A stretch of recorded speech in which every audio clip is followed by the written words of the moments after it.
doesn't matter. That's fine. Okay. Love you, Joss. Thanks. Love you too. Thanks. I want to take care of that. Okay. I got you. I'll be your stage bear. Yay. Hey, thanks for coming out, hanging out with us this Labor Day weekend. Hooray. What, baby? I can't hear you. Oh, he's already trying to get out with yes, Miss you are Jocelyn. going to go in just or a Miss second. Cassandra. Miss Cassandra.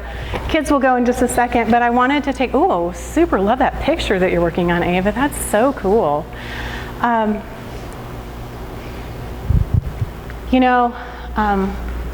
don't know if you remember that first song, He Makes Beautiful Things. Do you remember that? Do you remember my story with that? No. No, okay, that's okay. So you don't have to. You don't have to be my memory for me, because I have enough of, that's okay. No big deal. But Do you want me to tell your story for you? Sure. I got nothing. You got nothing? Okay. So I was so glad you chose that, Abraham. I love that song, the first song about He Makes Beautiful Things. Some of you remember this and might know this. My husband does not. That's cool too. That's totally fine. Well, actually, you know what? I think I am going to release kids before I go into that. I think I will. Yeah, so we'll do that. So, beautiful, handsome, delightful. Young men. It's all boys. Woohoo! It's all boys. You can have all boy. Yes, so male dominant. Go be magnificent champions, game changers. It's cooler on this side. Young Nikki men. May. With Miss Cassandra. Thank you so much, Cassandra, for what you do with and for us. Miss Cassandra has to leave right at 5:30, so at 5:30 you guys will be released. Have your stuff cleaned up in there before you come back, and she's going to jet out, and then they'll just come back to be with us, so that'll be good. Hi. So yeah, come on over.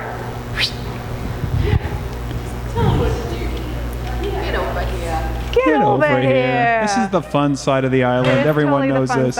Everyone knows you aren't back road seating people. Yeah. You make it happen. They pretend to be back row seating people. Yeah, you guys can move my water bottle too, by the way. That's mine. I leave it randomly around everywhere. So that song, you guys know, Greg and I have had our ups and downs in marriage. I don't know any marriage that doesn't have its ups and downs. I don't know any marriage that doesn't have its breaking point where you feel like it might be all over, or many of those breaking points. And so we have had those breaking points and those seasons in our marriage.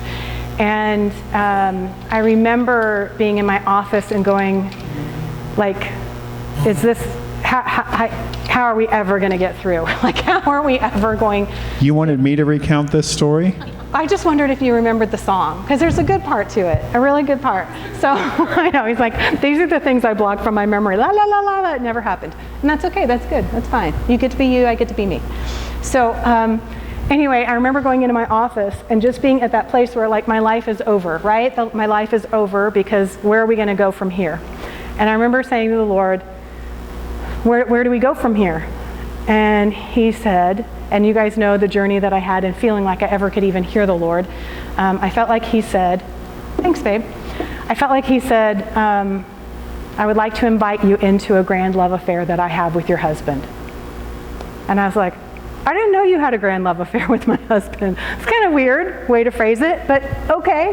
I am pretty awesome. You are so awesome. You are.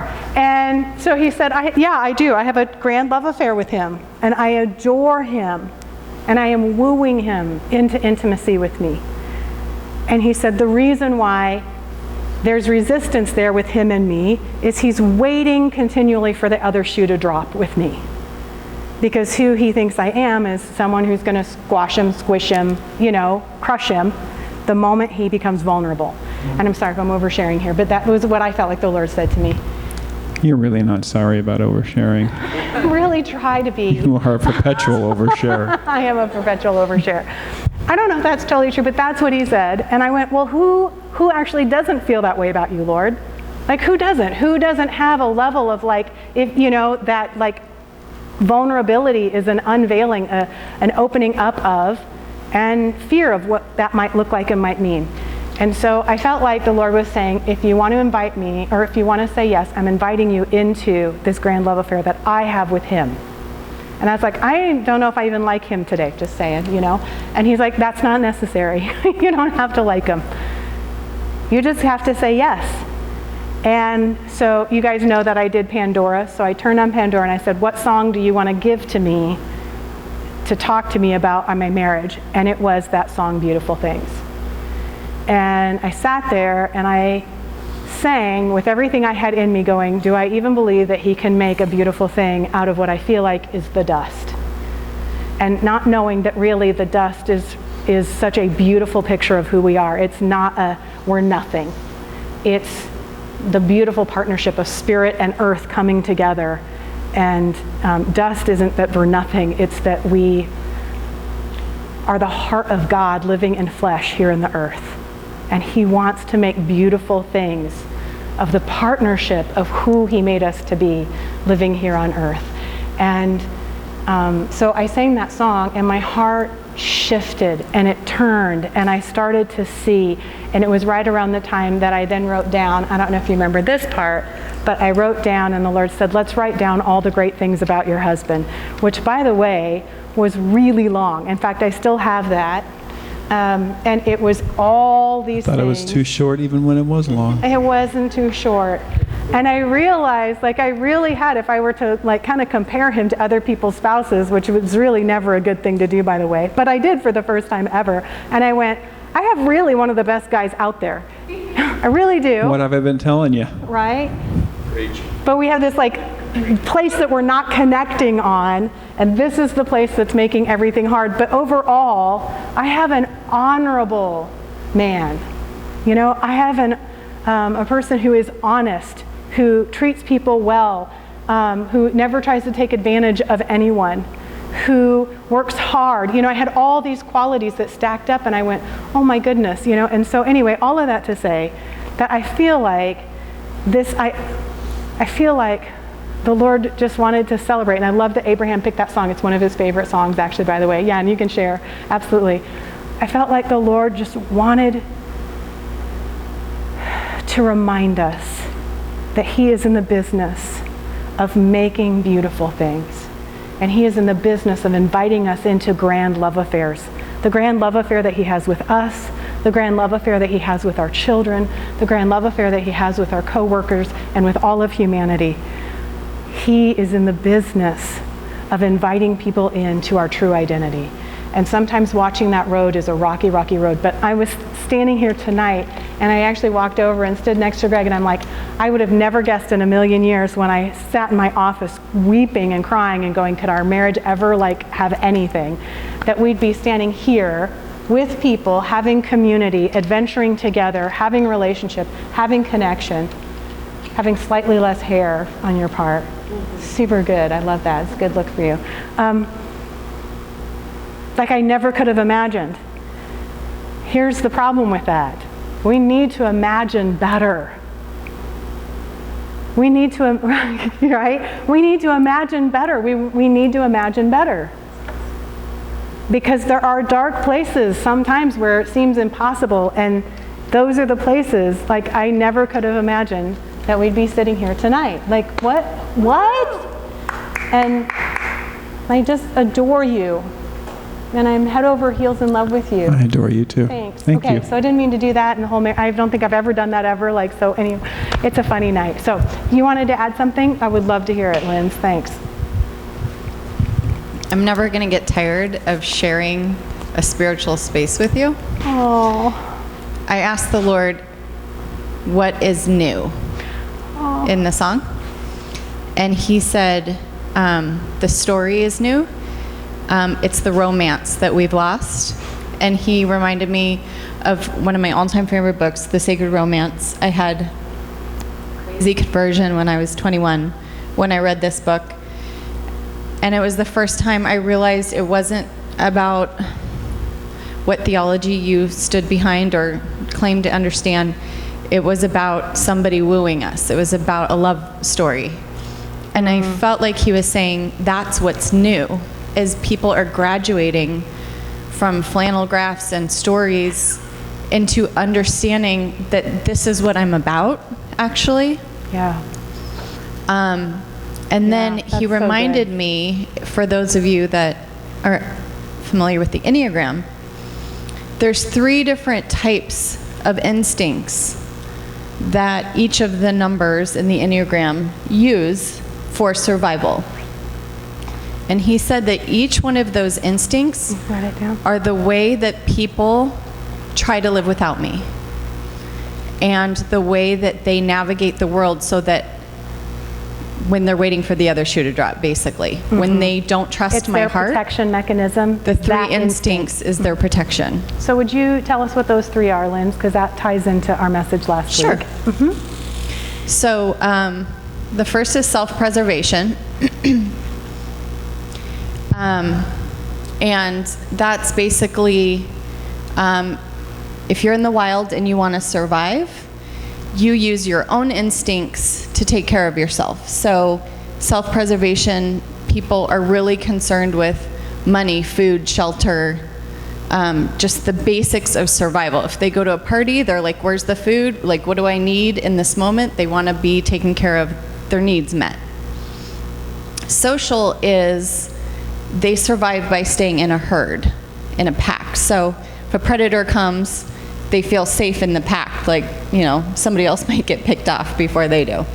A social person keeps a group around them, so, you know, when the stuff hits the fan, they have a community around them. They feel safe. Their best safety is the community and group around them. Yes. And for a self-preservationist, it's their own needs that hit priority. And that's okay. Like, there's nothing bad or good about it. It's just kind of a core level of motivation that you can become aware of. Okay. And then I don't like the language for the last one. One-on-one. Yeah. I call it a transmitting. Yeah, transmitting or one-on-one. A one-on-one. And that's like, usually their survival is by Deep connection. yeah, deep connection and almost like giving out. I discovered this was partly mine because I often randomly give people advice in Costco who never even ask me for advice. So if you are looking at some sort of meal, I might go, oh, we tried that a couple weeks ago. It was really good. Did anybody ask me? No. But somehow I feel compelled that I could make your life better by sharing my experience with you. Yeah. And like at a party, they pick one person and they want to go all the way That's deep. you, right? You know. I know, I'm horrified that this is who I am, but it's okay. It's okay, but somehow I feel compelled to share with others and that will like make things better. Yeah, it's for a connection. Like, they have a high need for one-on-one connection, and that makes them feel safe. And so when they feel pressed or stressed, they're looking for somebody else kind of to save them. It's like the one person. So that's how they survive, basically. And all of these things are the way we show up when we don't think that God is going to show up for us. Yeah. The Costco thing is totally true. Darby was like looking and going, She just totally rolling her eyes going, it is so true. True, right? Can we not go anywhere without mom getting in other people's business? Highly unlikely. I used to fly a lot when I was speaking. I would fly like almost every week, and people would always ask me, even when I was dressed super casually, they'd ask me for like pillows or drinks or whatever, and I'd be like, I'll see what I can do for you. Like, I wasn't dressed like a, airline person or whatever. I know, right? It's so bizarre. And I was flying with Greg, and he was like, well, here's your problem. You look people in the eye. Don't look people in the eye. Don't make eye contact. Don't make eye contact. If you notice, you'll go to the post office or to the bank or to like the Walmart returns counter, and if somebody's got to leave, they're not going to look you in the eye and go, I'll be right back. No, they look totally, they never look at the people in the line, ever. And if they have to go on break, they just go. There's no eye contact ever made. Yeah, I guess I didn't learn that lesson. So, anywho, all of that to say, 3 years, 4 planes a week. I know. I didn't want to talk to people Yeah, it's so true. because I'm not that bottom one. So these are, you're not. Greg's this, I think. It's okay. But these are this is kind of like that core place that when you're feeling unstable, when you're feeling you're not being aware of God's presence with you. And I just kind of felt like, honestly, I felt like the Lord put me on hold in terms of what he wanted to do in our time together. I felt like all week I was waiting to go, okay, we're going to continue with our series. And every time I started to go in a direction, I felt the Lord just pull me back into him. And that's okay. That happens a lot of times. Not as often, like not all the time, but it happens. And I just wait and I listen. And I love that this is a space that we're agreed upon, that's a good thing to do, to wait and listen on what the Lord's doing and what he has to say, that this is a listening adventure. And so I felt like as today kind of progressed and I kept listening and I had some other things on the back burner, I felt what was stirring in my heart was kind of him meeting us all here in this space in this present time. And I felt like he just wanted to meet each one of us where we are. And he wanted to speak into the places of our heart, into our life, into the places of our desire, and connect with us. I felt like he wanted to encourage us and remind us of some things that we've known for a long time, but each time we step into a new place of understanding or revelation. So one of the things I felt encouraged to remind you of is that there are seasons in our life, and I kind of see our life somewhat like a spiral. Some people see it like a linear line. There's like 5 million analogies for our life, so, and they all break down somewhere. But I felt like one thing that the Lord wanted to encourage and remind us of is that we might have a conversation with God about something at one season in our life, and then we might revisit it and revisit it and revisit it. But I know that in the past, I used to think that revisiting those questions was more of a failure on my part to get it the first time. Anybody feel like that? Right? Like, oh gosh, the wounds that I have with parents, like, oh, are we going to be done with that ever? Like, seriously, come on. Or whatever issue it might be, I felt like revisiting that topic was a matter of failure to begin with. I didn't realize that the Lord goes, no, that's the sign that you have matured to the point of having the next level of conversation. So like, for example, and I'm just going to throw this out here, this conversation that we have with our kids about sex is not going to be the same conversation that we have with them at 5 years old as we have with them when they're 10, as we have with them when they're 15, as we have with them when they're getting married, as we have with them a year after they got married, as we have with them when they've just had a child. Those conversations develop and grow, right? And they change because of the maturity of the person that we're talking with and the maturity of ourselves. And it's not because the conversation at 5 years old didn't do it all, right? It's not meant to be a one-time conversation. It's meant to be a live life with you, develop and grow, and the very fact that you matured is the reason we're revisiting this topic. And I feel like the Lord wants to encourage us that there are areas in our lives that he wants to revisit with us because congratulations, you graduated. Congratulations, you moved to the next place to have the kind of more mature conversation to talk to about some of these things that you might be kind of pushing back or pushing away, thinking, gosh, really the immaturity of that conversation, instead of going, oh, there's so much more to embrace here in this place. So I think that there's so much more to embrace in our revelation of how God sees us and where we began and how he lives with us. So I'm just going to take a moment and then I want you guys to share what's going on with you, okay? So I felt like the Lord really wanted to remind us how passionate he is about our mental health and how passionate he is that we learn how to think with him instead of think about him. He is so passionate because I feel like he wanted to remind us that we were born inside of his imagination. That our very being was so celebrated and every part of who we are was so treasured and valued that the Lord said, Barak, that's the Hebrew word for it is good. I barak you, I honor you. And it means to literally get off the space that you're at and to kneel down and honor. It means get off your camel and kneel down, barak. And that's what God said with all of humanity. He said, and it was good. They are good. So for every one of us, the idea of us was so great that God went, I honor the idea of you, and I so treasure the thought of living life with you. And so he is literally living inside every cell of our being. I believe that he's the matter inside of matter. You know how scientists, you guys have watched the show, right? Have you watched the shows? They're so great. I love the shows. My favorite narrator, I can't think of his name off the top of my head. I know, James sorry. Earl Jones? It's not James Earl Jones, but it's another guy who does all these great David narrations. Attenborough? Well, he does the nature shows, but the one who does, yes, thank you, Morgan Freeman, who narrates all the science, technology, quantum physics shows. Just listening to his voice helps me just think in a way more quantum kind of way. Anyway, okay, so picture Morgan Freeman's voice, or listen to his voice in your head, right? As he tries to tell you about the space inside the spaces, where there's more space inside of an atom than there is matter. And that space inside of there has quarks, and we don't even understand what quarks are, but they're these flits of energy that flit through atoms that literally, we don't know if it's this dimension or another dimension pressing itself into this dimension.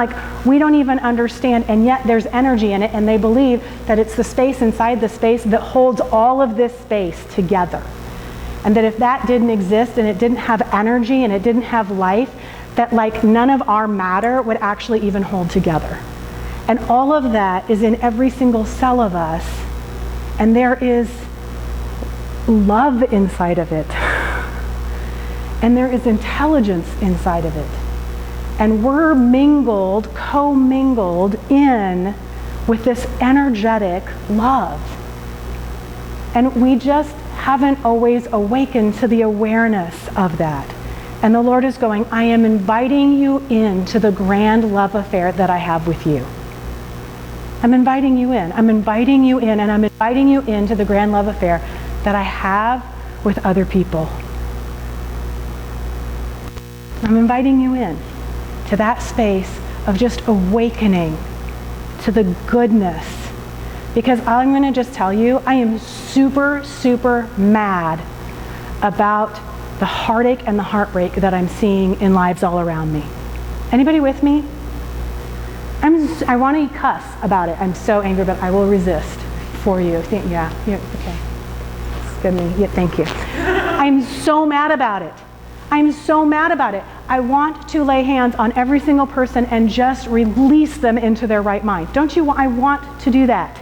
I'm so mad about the people I love being held back by perceptions that are just crud. That right? Crud. Sounds good, right? Yes. I'm so frustrated by the limiting factors that are happening in people's lives that are keeping them from realizing their true self. And I'm going, and I just have a tiny little piece of it because the Lord is sitting and dwelling and living inside of all of humanity, literally living and breathing every moment with us. So I had a cool, fun thing happen this week. I met with a gal who was a part of my tribe for the last 2 years, and then she was no longer a part of it now, and that's totally great.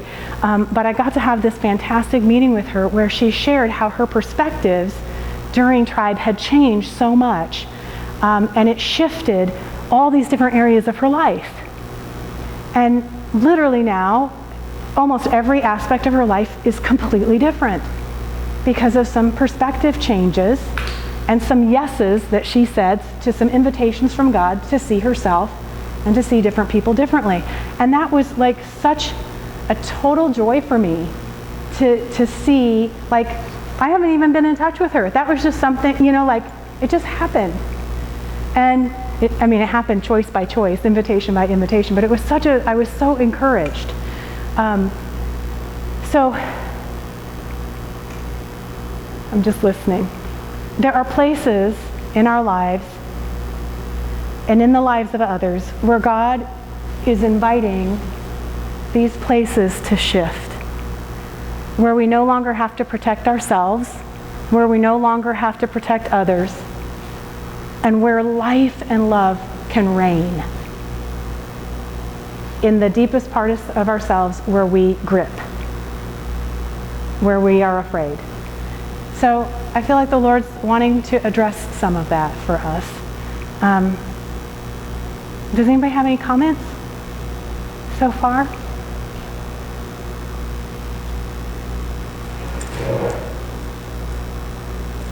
Oh, was it super heavy?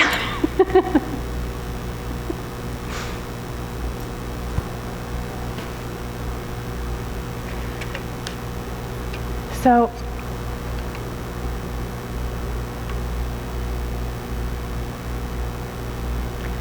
let's take a moment, and if you guys don't mind, let's grab a card. If you don't mind, grab one. I'm going to grab one. I'll get one for you, babe. And there are pins in here.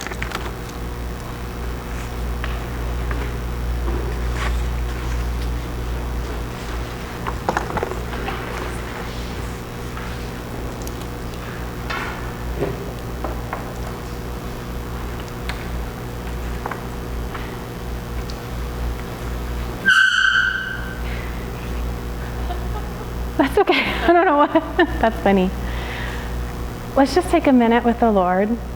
And this is the space where we are gathering together so that we can see ourselves more clearly and we can see God more accurately. And that is a practice. It takes practice. Learning how to see ourselves more accurately, learning how to see the Lord more accurately. And in this space, it's been like such a journey for us to come into seeing the Lord new. So I feel like the Lord has an invitation for us on a conversation. So this may connect with the area that you're going after with the Lord, because we've all written down an area that we're going after with the Lord. It may have to do with that. It may have something not to do with that. I think God has something new that he wants to say as we keep stepping into new perceptions about the conversations that we're repeating on the spiral. So let's just take about 60 seconds and listen. And it is totally okay if you hear nothing during this time. Typically when people host things like that, I hear nothing. It's not until later that I hear. But sometimes I hear during this space, and a lot of you hear during this time. So we're going to take about 60 seconds to just hear what the Lord might want to say to us during this time.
Okay, who would like to share?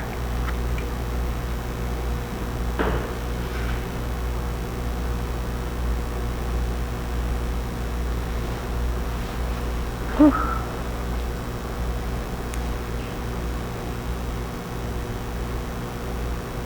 I see some writing happening.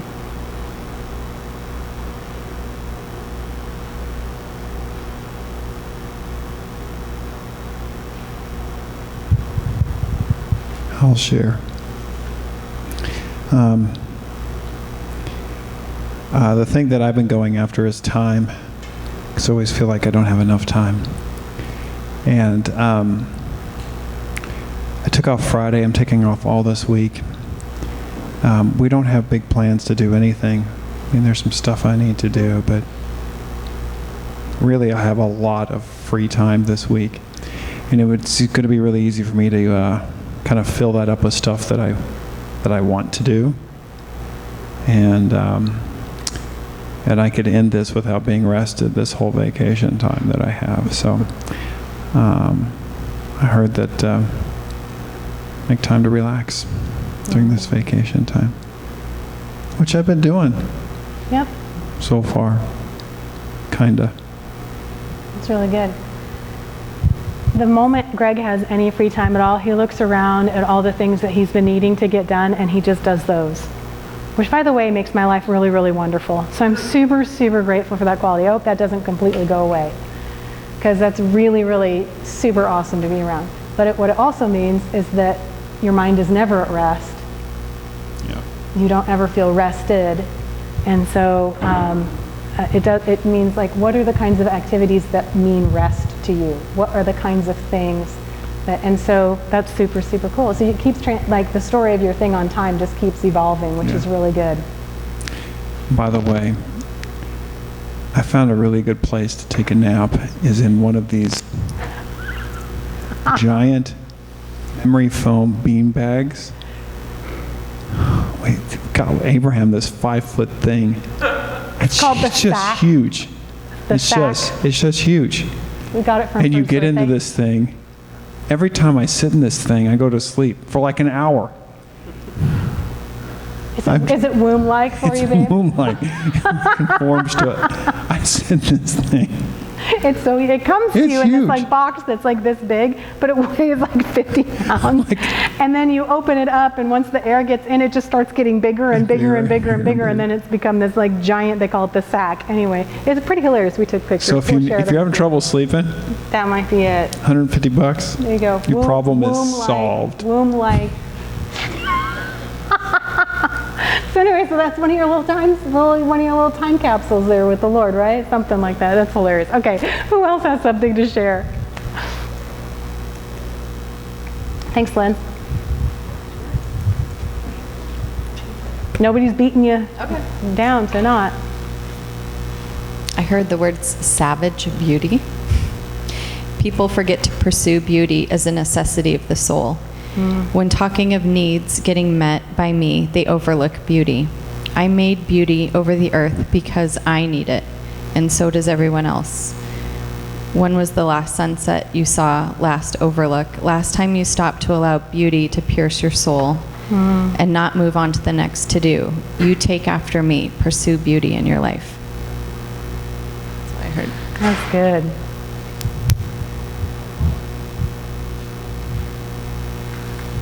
That's super good. Thank you, Lindsay. Rain's a-coming.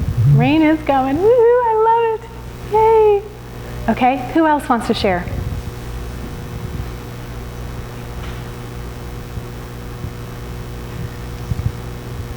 Thanks, Christy. I don't exactly know what to share. I feel like I'm in the middle of process once again, always. But I feel like sometimes the same battles keep arising, you know, the same things that knocked you off your feet 10 years ago, 20 years ago, like seem to roll back around and knock you off your feet once again, and it feels defeating. And then, so, sorry, I don't even know where I'm going with this. That is okay. Totally in process. But the Lord did say last night something really good just about, because I sometimes get in this place of looking back at places in my life and feeling, like putting blame there, and like this caused me to do this, or this, affected my life, it influenced my life this way. And then I felt yesterday or last night the Lord say that if you change your perspective on your history, you'll have a better present and future. And so I don't even really know how to do that, other than, I'll keep asking. But and then I just, in listening just now, I was kind of wanting it to stop, like, can we just stop having this same thing roll back around, and wanting to be rescued from it, which is a pretty basic foundational belief of Christianity, is like, he's our rescuer, he's our savior, he's and so I was like asking that, like, can you just do it? And I felt like the response was, you're an active participant. And right, yeah, that was kind of my reaction too. And so for whatever that means, I feel a sense of encouragement and strength with that response. Like, you're not helpless, At the same time, I'd really like to be helpless and just go, can you just do it? Right. But, he's like, you're stronger than that, and you know that. And I'm like, yeah, but anyway, so thanks for letting me ramble. That was super good. I think you were talking about, again, the places where we revisit. The official term for that, if you want to look it up, I'm not even sure if I'm going to spell this right, spiral, because I'm the worst speller on the planet. Spiral dynamics, you can look that up. It's a theory about how our lives, and we revisit things in terms of a spiral and a place of maturity and growth. So yeah, revisiting those things, wanting to be delivered from them, and then the Lord saying, well,